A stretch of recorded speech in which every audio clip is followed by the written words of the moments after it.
नमस्कार, द खटक आपके गांव इस कार्यक्रम के तहत मैं आयुषी विजयवर्गीय और मेरे साथी भरत और हरीश पहुंचे हैं बूठिया गांव। यहाँ के क्या हालात है, यहाँ की क्या ज़मीनी हकीकत है, इन तमाम चीज़ों से जुड़े सवालात करेंगे हम। यहाँ के सरपंच जो है उनके पति यहाँ पर हमारे साथ मौजूद हैं, तो उनसे जुड़ेंगे क्योंकि बहुत समय तक यहाँ की कमान इन्होंने भी संभाली है। इनके परिवार के पास इस गाँव की कमान रही है। यहाँ की क्या समस्याएँ हैं, किस तरीके की सुविधाओं से आज भी गाँव वंचित है, तमाम सवालों के जवाब इनसे जानेंगे। तो हाजी जमाल जी हमारे साथ है। तो सबसे पहले आपसे मैं जानना चाहूंगी, आपके गांव में अगर आप देखें कि आपके कार्यकाल में क्या विकास हुआ है, तो कौन कौन सी बेहतर चीजें हैं जो यहाँ पर हुई है? यहाँ पर विकास तो वैसे पेयजल के बारे में घरेलू टांके हैं, कोई खेतों में टांके नरेगा के हैं। उसके अलावा भी जहाँ स्कूलों में कमरों की कमी है, कहीं कैसे भी हर जगह वो सब वो चल ही रहा है। मनरेगा के तहत गांव के कितने लोगों को रोजगार मिल रहा है? गांव के लोगों को काफ़ी जो भी रोजगार के लायक थे उन सबको मिला है। उन सबको मिला है। जैसे नाली तालाब है, टांकों में है, कहीं निर्माण कार्यों में है, हर जगह उनको मिला है। गांव में ऐसी जगह जहां पर सड़कें नहीं थी, फिर सड़कें लाई गई और बनवाई गई। हाँ, सड़कें भी यहाँ गांव में ये मतलब जो है यहाँ सीसी रोडें बनी है पूरे गांव में। ये क्योंकि हमारा गांव आदर्श गांव है। अच्छा, आदर्श गांव। आदर्श है, यहाँ एससी की आबादी ज़्यादा है, उस हिसाब से सीसी रोड बने हैं। ग्रेवल रोड भी गलियों में जहाँ भी वंचित साइड हैं उन सब में बना है। चलिए, हम जहाँ बैठे हैं वहाँ पर भी सीसी रोड का निर्माण कार्य हुआ है। हाँ, तो सब मनरेगा के तहत जिनको काम मिलना चाहिए था उनको भी काम मिला है ना? बिल्कुल सबको मिला है। जो भी हमसे हो सका, जो लोग पूर्व के सरपंचों से वंचित रहे थे, हमने उन लोगों का काम सबसे पहले प्राथमिकता दी। शेष जिन लोगों की कोई समस्या अभी वर्तमान में थी, उनकी भी समस्याओं का हमारी तरफ से जो भी सरकार ने हमारा सहयोग किया, जो हमारी तरफ से वित्तीय कोई हमें मिला, उसका हमने हर जगह समानता से, किसी का भेदभाव नहीं किया और अच्छी तरह से उनका काम किया। आपके गांव की अगर मैं पूछूं कि समस्याएं क्या है, कौन सी ऐसी सुविधाएं हैं जिनसे आज भी गांव वंचित है, तो आप किनका जिक्र करेंगे? हम गांव में एक तो स्वास्थ्य के बारे में काफ़ी तादाद से वंचित है। हमारे यहाँ एक पहले छोटा सा परिवार कल्याण केंद्र के नाम से एक स्वास्थ्य केंद्र, उप स्वास्थ्य छोटा सा स्वीकृत हुआ था, जिसमें एक एएनएम या वो एमपीडब्ल्यू आता जाता था, अभी भी वो आते जाते हैं। अब उसमें जो सुविधाएं होती है गांव में वो पर्याप्त नहीं मिल रही है। कोई डॉक्टर नहीं है आज भी? कोई डॉक्टर नहीं है, न कोई ऐसा अच्छा कंपाउंडर तक भी नहीं है। इसलिए मेरी सबसे बिल्कुल बड़ी से बड़ी मांग स्वास्थ्य के बारे में, हमारे यहाँ स्वास्थ्य केंद्र होना जरूरी है।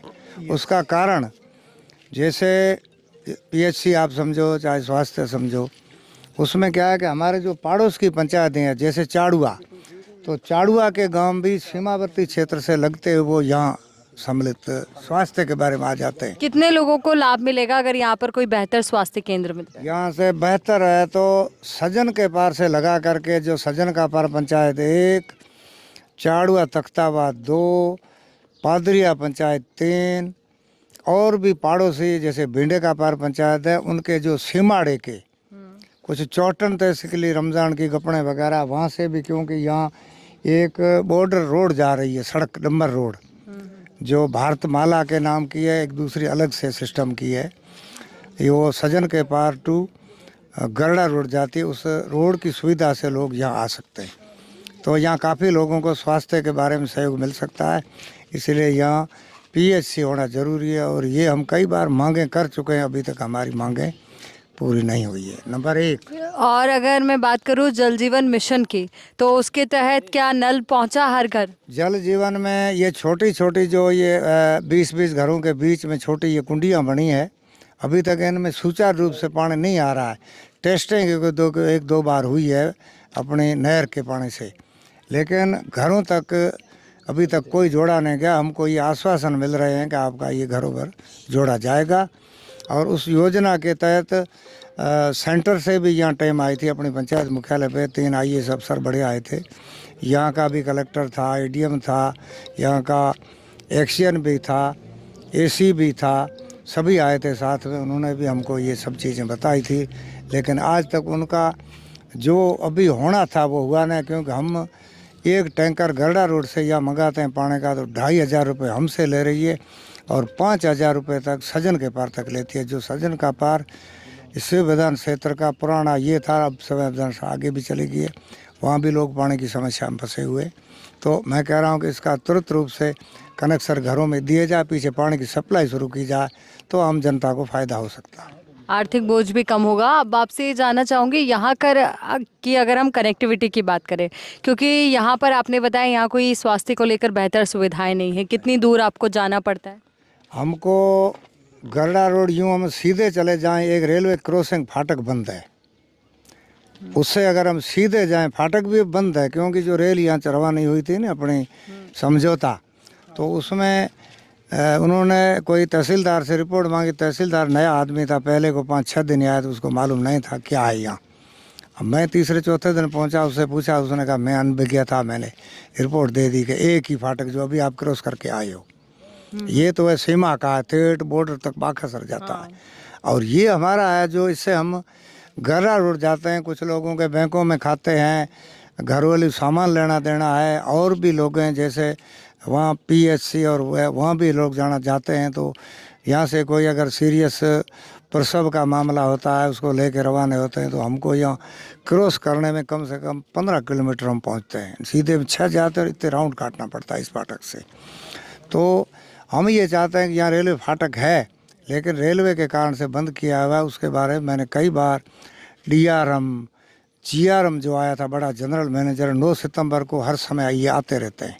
जो 9 सितंबर आएगा ना, यहाँ ये 65 में जो शहीद दिवस मनाया जाता है, उसमें वो आते हैं।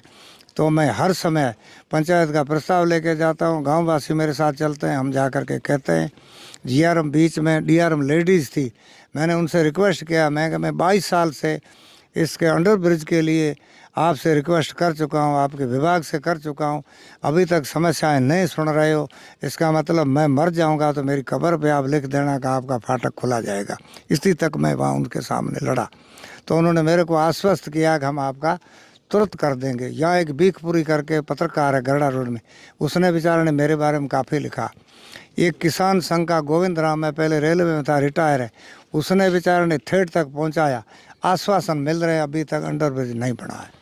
अंडर ब्रिज को लेकर के यहाँ के लोग उम्मीद लगाकर बैठे हैं कि अंडर ब्रिज बने, पर उसको लेकर भी कोई कामकाज नहीं हो रहा है। हालांकि शिकायत हर स्तर पर की गई है, और जो शिकायत के साथ साथ इन्होंने रिक्वेस्ट तक की है कि आप प्लीज़ यहाँ पर इस तरीके का अंडर ब्रिज का निर्माण कार्य करवाइए। स्कूल की अगर मैं बात करूँ, स्कूल कहाँ तक है, कैसी है? स्कूल हमारी सीनियर है, आदर्श विद्या मंदिर है, इसका आदर्श है स्कूल, हमारी सीनियर है। कितने अध्यापक आते हैं? अध्यापक यहाँ हम स्टाफ के रूप में सबसे बेस्ट है। ये गरड़ा बेल्ट और रामसर बेल्ट में हमारी स्कूल सबसे प्रथम है। करीब आज मेरे ख्याल 20-22 टीचर, बाबूगिरी वगैरह है। दूसरी स्कूल में 8 से 9 से ज़्यादा नहीं है, क्योंकि ये स्कूल एक ऐसी अच्छी जगह आई हुई है। बाकी लोग मेरे हिसाब से भी यहाँ आना चाहते हैं और आते हैं। कई स्कूलों में लोग जाना भी नहीं चाहते हैं। कमरों की भी करीब करीब पूर्ति की हुई है, जैसे भी स्कूल है, और बहुत अच्छी स्कूल है। वैसे मैं खुद पढ़ता था, उस समय से लगा करके झोंपों, मेरे घर पे झोंपे में पढ़ाए जाते थे हम सबको। लेकिन मैं बड़ा उस समय मैंने 79 में पहला एक कमरा बनाया था, उससे लगा कर आज तक स्कूल में करीब कमरे भी अच्छे हैं और अच्छा विकास भी हुआ है। टीचर लोग भी समय समय पे आते हैं, अपनी तरफ से मेहनत करते हैं। कुछ गांव में भी कमी है, कुछ अध्यापकों में छोटी मोटी ये हो जाती है कमियां। बाकी हमारा स्कूल बहुत अच्छा बना हुआ है और सब चीज़ है। चलिए, बहुत बहुत शुक्रिया आपका हमारे साथ जुड़ने के लिए, पूरी बातचीत के लिए। तो देखिए, यहाँ पर गांव की जो प्रमुख तौर पर समस्याएं हमारे सामने आई, पहली बात तो जो रेलवे फाटक की वजह से जो लोगों की कनेक्टिविटी है वो थोड़ी सी डिस्टेंस में आ गई है। इस वजह से ज़रूरी है कि उसको लेकर के कुछ ना कुछ यहाँ पर कदम उठाया जाए, पानी की सुचारू व्यवस्था की जाए, क्योंकि बार बार हम कहते तो हैं कि जल ही जीवन है, पर जब जल ही नहीं मिलेगा तो यहाँ पर जो जीवन है वो किस तरीके से सुव्यवस्थित होगा। दूसरी ओर यहाँ पर स्वास्थ्य को लेकर कोई बेहतर व्यवस्था नहीं है। तो ऐसे में 3 प्रमुख मुद्दे जो यहाँ से निकल कर सामने आते हैं, वो उम्मीद यही कि बूटिया गांव की ये समस्याएं दूर हो। एक और मुद्दा है, एक चौथा मुद्दा ये है रेवेन्यू के बारे में। रेवेन्यू के बारे में एक मुद्दा ये है कि हमारे यहाँ पटवार भवन बना हुआ था, वो काफ़ी समय से बरसातों में और इन भूकंप आए इनसे क्षतिग्रस्त हो गया। उसके बाद में आज तारीख में रामसर तहसील के पटवारी जितने हैं वो रामसर में ही रहते हैं। वहाँ बना हुआ पुराना तहसील है, उस जिसको परिसर तहसील परिसर करके कहते हैं, लोग वहाँ रहते हैं। तो मेरी ये मांग है कि इस पटवार भवन को वापस दुरुस्त करके, इसी ज़मीन भी कटी हुई है उसमें बनाया जा करके पटवारी को कम से कम यहाँ रेगुलर रहे, नहीं तो सप्ताह में एक बार पटवारी यहाँ मुख्यालय पर रहे, ताकि लोगों को हर जन समस्या है उसमें क्या है कि रेवेन्यू संबंधी, भूमि संबंधी टाँके हैं वगैरह, हर चीज़ में ज़मीन कटवानी पड़ती है, किसी को क्या करना पड़ता है। तो बेचारे गरीब लोग गांव के बाहर तहसील स्तर तक, रामसर यहाँ से 20 किलोमीटर जाते हैं। उससे मैं ये चाहता हूँ कि पटवारी यहाँ कम से कम 7 दिन में एक बार आए और अपना पटवार घर दुरुस्त रखे, रिकॉर्ड भी यहाँ रखे। ये मेरी समस्या है। मैं एसडीएम तक भी कह चुका हूँ, कलेक्टर साहब भी अभियानों में जो आए थे उनसे मेरी रिक्वेस्ट हुई है। तो मैं आपसे भी निवेदन करता हूँ, आप भी जिला मुख्यालय में जिला कलेक्टर साहब को, राज्य सरकार को ये सूचित करें, ताकि जितने भी पटवार हैं घर, वो बेचारे छोड़ने से, जिनमें कोई वस्त्रा नहीं होने से अंदर बकरियां घुसती है, टूटे हैं, ख़राब हो चुके हैं, उनको संभाला जाए, क्योंकि सरकार की संपत्ति है। और ये पटवारी लोग भी जन समस्याओं के लिए गवर्नमेंट ने लगाए, तो उनको भी जनता के सामने रहना चाहिए। नहीं तो क्या है कि कहीं अतिक्रमण हो जाते हैं, कहीं क्या हो जाते हैं। पटवारी कर रहे तो लोग थोड़े शंका रखेंगे, झिझक करेंगे, गलत चीज़ें नहीं करेंगे। तो पटवारी यहाँ कम से कम सप्ताह में 3 दिन या 1 दिन यहाँ आना चाहिए, और यहाँ इन पटवारी घर को दुरुस्त किया जाए तो ये बहुत अच्छी एक समस्या हल सकती है। चलिए, बहुत बहुत शुक्रिया आपका तमाम समस्याएं सभी के समक्ष रखने के लिए, और उम्मीद यही कि जब इन समस्याओं को अधिकारी तक हम पहुंचाए तो यहाँ पर इन तमाम समस्याओं का हल हो और आने वाले दिनों में इस गांव की तस्वीर और बेहतर तौर पर बदले।